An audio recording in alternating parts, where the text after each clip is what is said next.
검수완박 중재안에서 특히나 더 문제가 되는 건 선거 범죄와 공직자 범죄 수사에서 검찰을 아예 손 떼게 했다는 겁니다. 법조팀 길기원 기자 더 자세히 알아보겠습니다.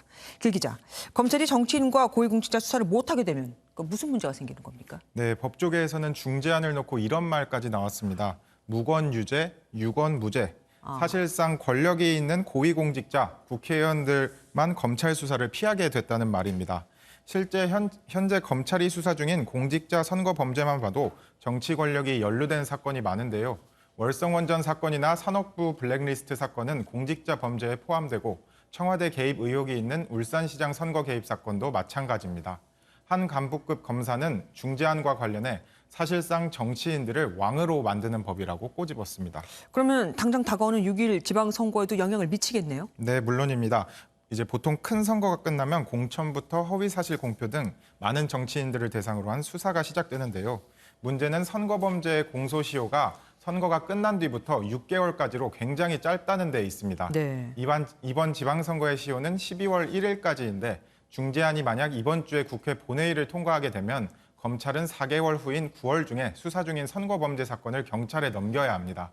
전국의 선거사건 담당 평검사들은 지방선거에서 발생할 것으로 예상되는 수천 건의 사건들이 부실하게 처리될 것이라고 호소하기도 했는데요.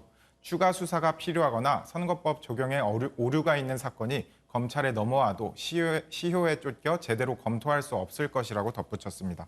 그런데 꼭 검찰이 그걸 다 수사해야 되는 겁니까? 경찰이나 다른 곳, 중수청이 지금 만들어질 거라는 얘기가 있으니까 그런 곳에서 하면 안 됩니까? 경찰의 경우는 그동안도 선거 수사 계속 해왔잖아요. 네, 검찰이 경찰의 수사력을 무시한다거나 그런 건 아닙니다. 앞서 말했듯이 공소시효가 6개월로 너무 짧아 검찰과 경찰이 모두 수사를 해도 시간 여유가 없다는 겁니다.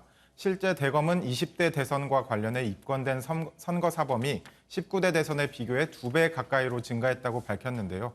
특히 허위사실 공표와 관련해선 19대보다 3배 이상으로 늘었는데 SNS나 유튜브 등의 영향으로 선거 범죄는 앞으로도 늘면 늘지 줄지는 않을 것이란 분석입니다.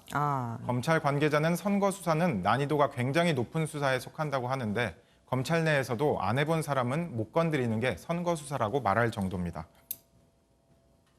우선 선거법은 총선, 지방선거, 각종 조합선거를 망라하고 있어 그 내용이 복잡하고 방대합니다.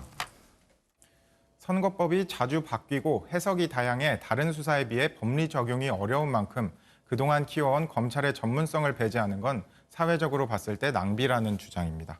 힘 있는 사람만 검찰 수사를 피하게 되면은 그것도 또 안 되는 거겠죠. 지금까지 길기원 기자와 함께했습니다. 고맙습니다.